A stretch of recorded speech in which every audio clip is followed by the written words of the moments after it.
بسم اللہ الرحمن الرحیم۔ السلام علیکم ورحمۃ اللہ وبرکاتہ۔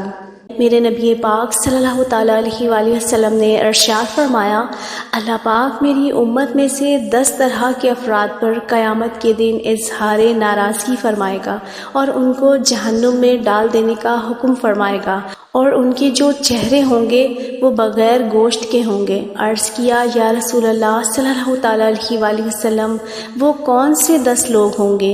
تو میرے نبی پاک صلی اللہ تعالیٰ علیہ وآلہ وسلم نے فرمایا، وہ لوگ یہ ہیں: بوڑھا زانی، گمراہ پیشوا، شراب کا عادی، والدین کا نافرمان، چغل خور، جھوٹا گواہ، زکوٰۃ ادا نہ کرنے والا، سود خور، ظالم اور نماز کو چھوڑ دینے والا۔ جزاک اللہ خیرا۔